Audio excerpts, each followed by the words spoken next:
In this video, we will introduce the stock portfolio selection case. It's the second case that we're going to work on this semester. So we're going to introduce this case, and we're going to go through a little bit of the workflow in Alteryx in solving the case. This particular case is more complicated than the last case we looked at. The thing that you were tasked with is more complicated, and the Alteryx workflow is a little bit more complicated. So what we're doing in this case, as you can see in the document that's on your screen that you should have access to, is we are picking a stock portfolio from the market of U.S. publicly listed companies. So these are companies that are traded on a public stock exchange in the United States. And we're just picking 250 stocks from this market. And so the first part, we're going to have two parts to the workflow, and we'll divide the workflow into two separate files. The first part we're going to call portfolio selection, and that will be all the tools we need to implement from the input data tool, bringing the data in, to finally picking the stocks. So that'll be the workflow, which we will pick the stocks, use the algorithm to pick the stocks, and then the next workflow will be so portfolio selection is the first workflow, and then portfolio performance will be the second workflow, where we will take our portfolio and we'll see how it performs out of sample. In other words, in the next year, in the year after we picked. So the year in question here is 2013.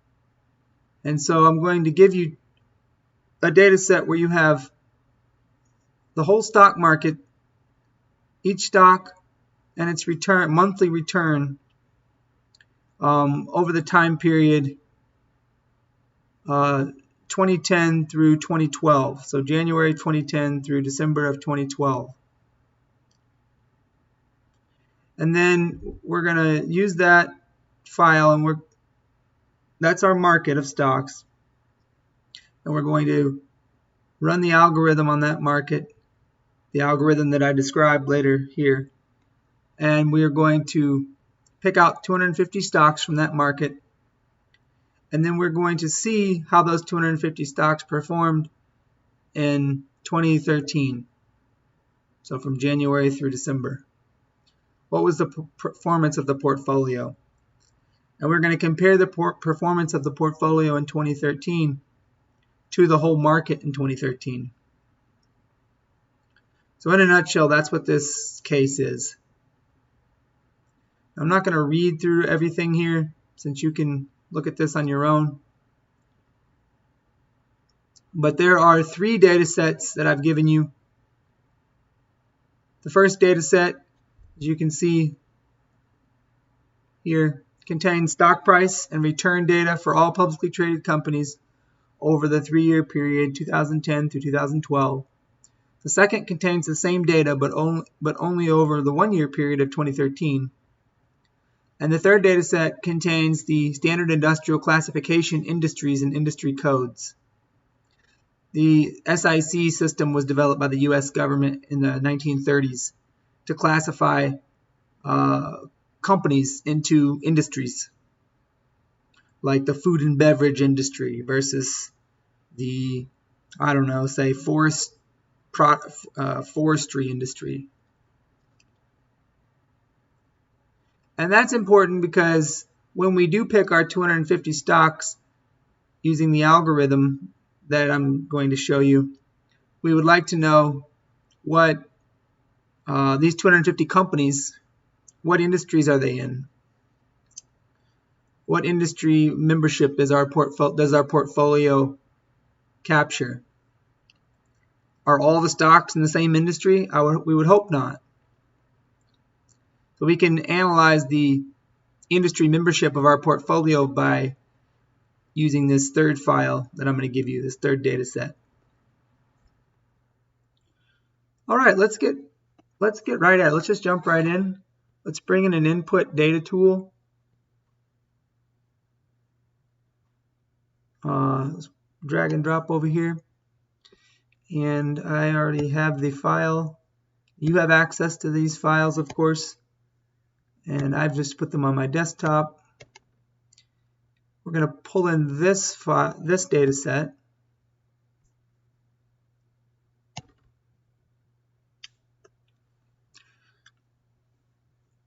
And we are going to attach a browse tool. And we're going to hit run. First step in any data exercise is to look at the data. What are we dealing with?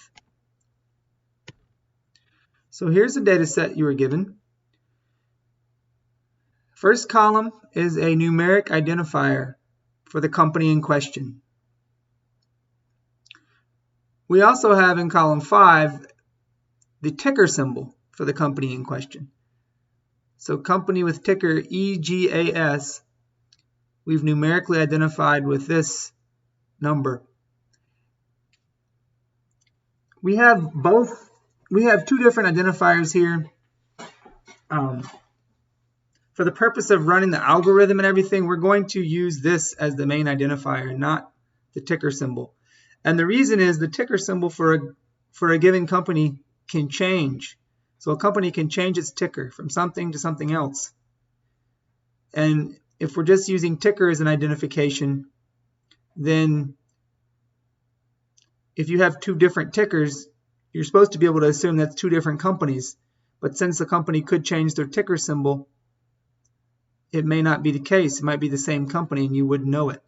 So this isn't a unique identifier of company. But this company ID number.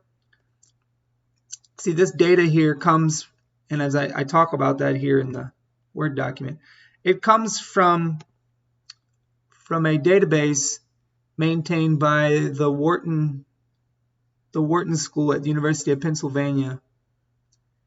And it's actually, the data is collected and distributed to Wharton by the University of Chicago, their Booth School of Business. And the database is known as CRISP, which it stands for the Center for Research and Security Prices. And that's located at the University of Chicago. They named the database, it's really just a huge data set, CRISP. And we have access to it. Most universities most research universities will pay for access to the data. So this is essentially CRISP over the 3-year period, January of 2010 through December of 2012. And I've just pulled this subset of variables. Looks like we have 8 fields here. I haven't pulled all of CRISP. I've just pulled the subset. And this is the monthly CRISP file. So the main variable here is monthly return. And this variable company ID, it's a variable in CRISP that's a numeric identifier and uniquely identifies the company. And so that's the best identifier we have. I have the ticker here as well, just out of interest. When we do choose our portfolio of 250 stocks, we will have their company ID numbers, but you can't use this to go and buy the company online. Like if you went to E-Trade and you wanted to buy some stocks, it doesn't accept this as a valid ID number. You would have to put in the company's ticker. And so that's why I've also have ticker here as well. Second column is the date. Notice here 2010 January 29th. 2010 February 26th. So this date is the last trading date in the month. Month of January, month of February, month of March, April, May, June, July, August, and so forth. Last trading day of the month. Just the date of the last trading day of the month for that particular company. Well, the last trading day of the month is set by the stock exchanges, whether it's the New York Stock Exchange or NASDAQ. And then the share code it identifies what kind of security is this. Is this a common stock?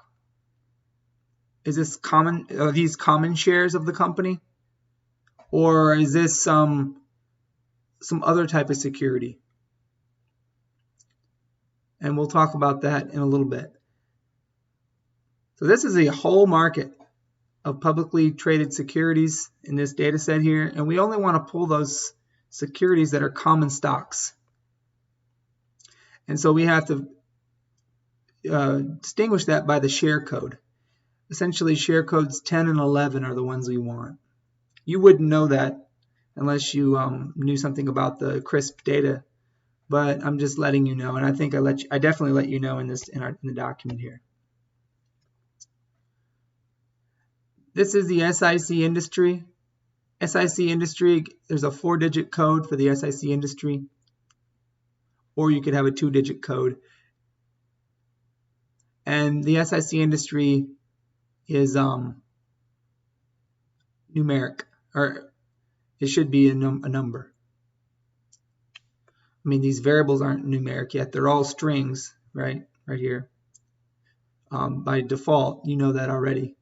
But you should expect to see a number here for SIC industry.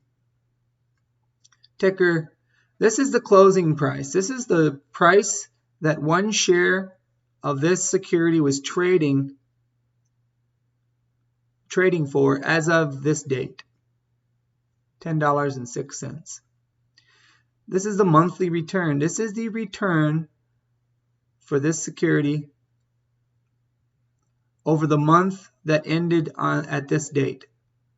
So this must be the January 2010 return. If you had bought a share of this company at the beginning of January, and then you sold that share at the end of January, this would have been your monthly percentage return, essentially. It's not just the ending price minus the beginning price. It's the ending price minus the beginning price divided by the beginning price. And this already controls for any stock splits. There might have been a split of the company's stock, and that would change prices. This controls for that, and this also controls, it includes dividends. So a dividend that this company gave, a per share, like a 20 cents per share dividend, that's part of the return as well. It's part of what you would make. That's already included in here. And this is a factor that we can use to adjust the price. To adjust the price for what? To adjust this closing price for any stock splits, mainly stock splits. So this variable, the closing price variable, is not already adjusted for stock splits. We use this cumulative factor to adjust this for stock splits. And we're going to have to do that, obviously. That's why I have these 8 variables that I've picked out of here. These eight columns were picked for a reason. But the key thing is that for each company, we should have, if the company has been in the data, has been publicly traded over the 3-year period, January of 2010 through December of 2012, each company should have 36 observations. Because there are 36 months, so we would have 36 monthly returns. Now, obviously, some of the companies in here don't have 36 observations because some companies have missing observations, where the Center for Research and Security Prices couldn't find whatever they needed to calculate the return for that company. So it would be missing. There aren't a lot of those. Some companies maybe went bankrupt during the time period, so there wouldn't be a return for every month. Other companies were not around as of January 1st, 2010. They weren't even publicly traded then. They started to become publicly traded, say, in June of 2012. So they would only have 6 observations, June through December monthly return. So for a variety of reasons, not every company in here is going to have 36 observations. This is our starting data, and we're going to manipulate this starting data take a subset of this data and call that the market. And from that market, we're going to run our algorithm. So before we can do anything, as you can imagine, let's look at each column. So company ID, there are no null values there. So we're good there. Date, also the same. Share code, there are some null values. If we click on share code, there are some null values. I'm also looking here. Are there any characters in this variable? Are there any? Because sometimes the CRISP, Center for Research and Security Prices, that makes this data set, makes this database, they have some codes when a certain variable isn't available for certain reasons. They say they didn't have share code. Sometimes they just make it blank, missing. Other times they give an alpha numeric code like A, B, or C, and that says it's missing because of this reason or this reason. So A would be it's missing for one reason, B would be it's missing for a different reason, and so forth. So I'm looking for that as well in the data. Share code, though, would just look like it's just the only thing that's wrong with it are there's some null values. SIC industry, there are null values, of course, 0.53%. But then there is an alphanumeric value, Z there.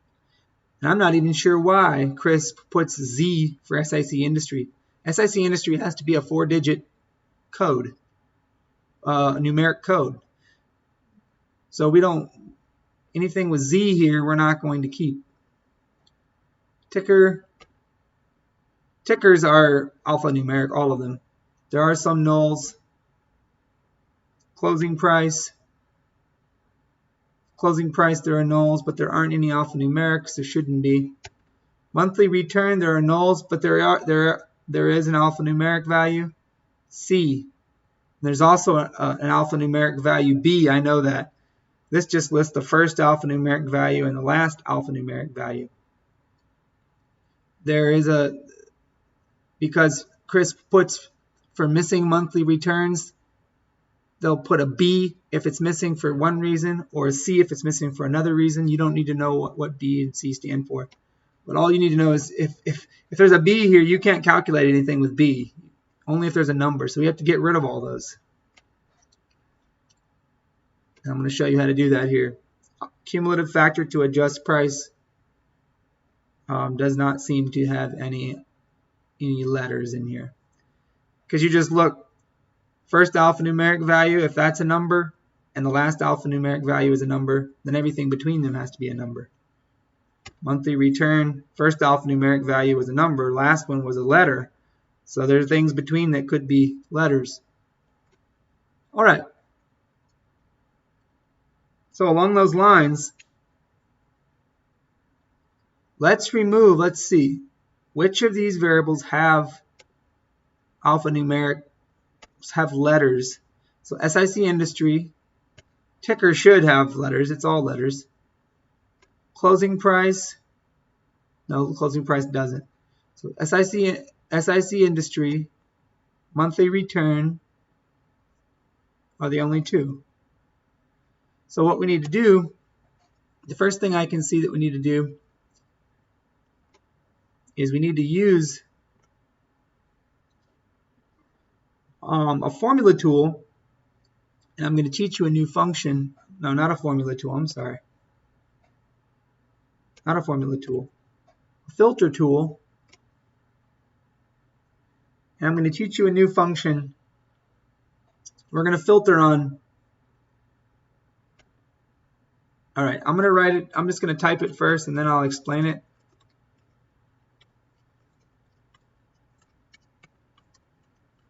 So regex underscore match.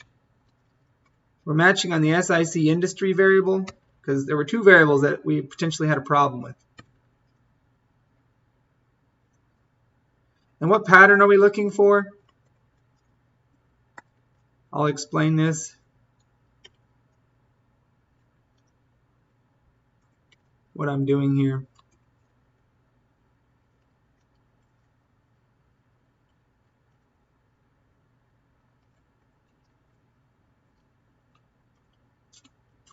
All right. We go to Alteryx and we look at the function documentation. Regex Match is a string function. It's in the string category. And here it is right here. So regex_match searches a string for an occurrence of a regular expression. And so we're looking for this expression. And it tells if the string matches the pattern from the first character of the string to the last character of the string. To look for something that does not necessarily start at the beginning of the string, start the pattern with a period and then a multiplication sign, or an asterisk. To look for something that does not necessarily go all the way to the end of the string, end the pattern with period and asterisk. So I started the pattern with period and asterisk, ended the pattern with period and asterisk. And in between I have a backward slash, the letter D, and a plus sign.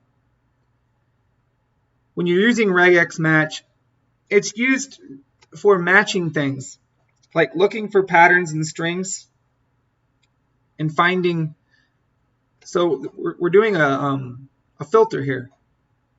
So this Regex Match this function takes the string variable as an input, and it looks at that variable for each row in that variable. It looks for this pattern. If it finds this pattern, it outputs true. If it doesn't find this pattern, it outputs false. We'll explain why we put that particular pattern. Well, you always want to start the pattern with a period and an asterisk, and end the pattern with a period and an asterisk, because usually what you're looking for does not necessarily start at the beginning of the string or necessarily go all the way to the end of the string. So by putting this at the beginning and this at the end, this pattern that you're looking for could be, start at the beginning and end at the end, or could start part of the way through and end at the end, or could start part of the way through and not end at the end. You see, you take care of all possible. That pattern anywhere in the string doesn't necessarily have to start at the beginning and end at the end. So it gives you the most options. Now, iCase is an optional parameter here. When you specify it, the case must match. Usually you don't specify the parameter. By default, iCase equals 1, meaning ignore case. So capital A and lowercase a are the same character, for example, if you don't specify iCase. If you do set iCase to 0, the case must match. So capital A, if you're looking for lowercase a's and you come across a capital A, this function won't return true if iCase is set equal to 0. If iCase is set equal to 1, or you leave it off, you don't specify iCase, then if you're looking for lowercase a and you come across capital A, this function will still return true. All right, the pattern again. And this is where it gets a little bit complicated. The pattern we're looking for is this pattern right here. It doesn't necessarily have to start at the beginning, and it doesn't necessarily have to go to the end. That's why we put the period and the asterisk before and after the pattern. It could start at the beginning, but not necessarily have to, and so forth. This pattern right here, the forward slash or the backward slash D means a digit between 0 and 9. And a plus means one or more occurrences of a digit between 0 and 9. The reason we did that is because SIC industry, I know the SIC industry code is some 4-digit number. All the characters in the SIC code are digits between 0 and 9. And remember, when we browsed the SIC industry variable, when we looked at it, there is an, if you look at the there is an alphanumeric value in there of Z. And there may be an alphanumeric value before Z as well. There might be a Y. This just listed the first alphanumeric value and the last alphanumeric value. So what we wanted to do is definitely get rid of, from this data set, we want to pull out all the rows where SIC industry is not a digit number, a 4-digit number, or anything with like B or C or D. Remember, those are codes that CRISP is putting in for SSE industry when it can't find the SSE industry for a given company. We don't want those in there. So that's the purpose of what I'm doing. I'm trying to find all those rows on this variable that are digits. That's what I'm doing. So we run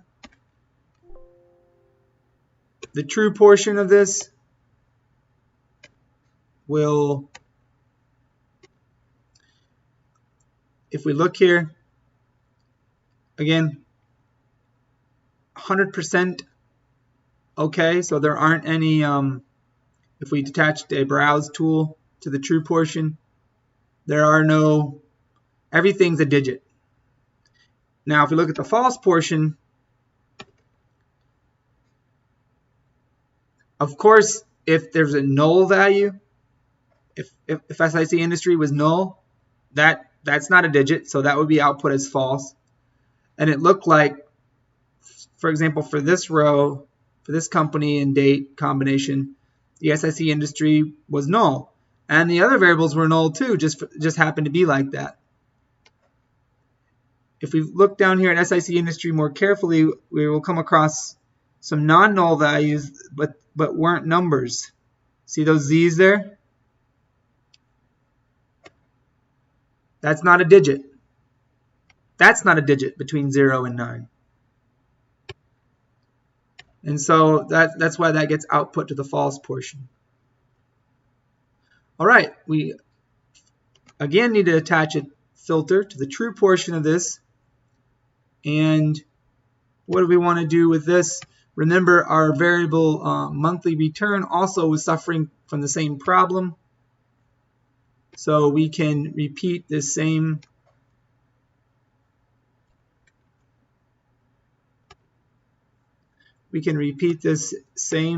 expression, except we can change the variable from SIC industry to monthly return.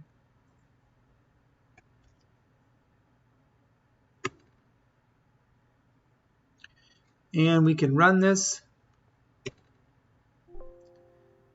If we look at the false portion here, this outputs any row of the data set where monthly return was not a digit, was not some digit or more than one digit.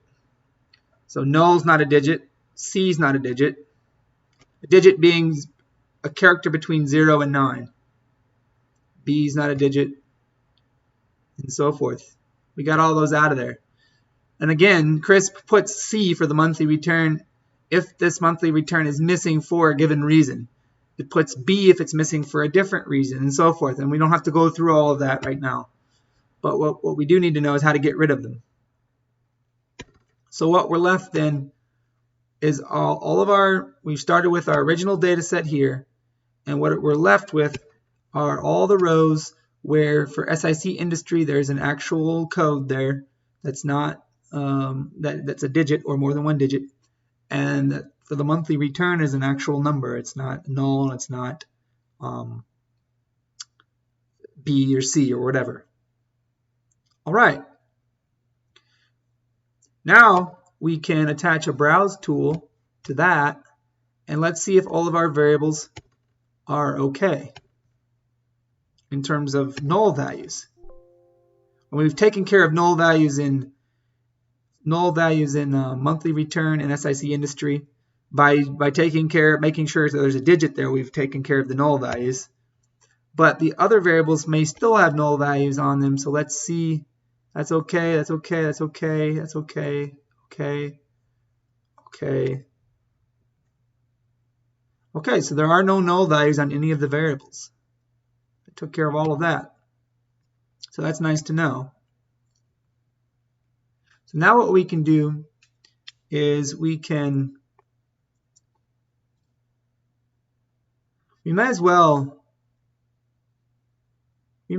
grab a select tool and convert share code to double,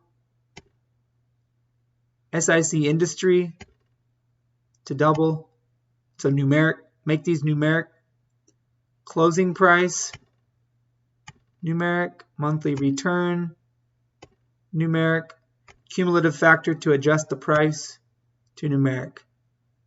Also the company ID, we can change that to numeric.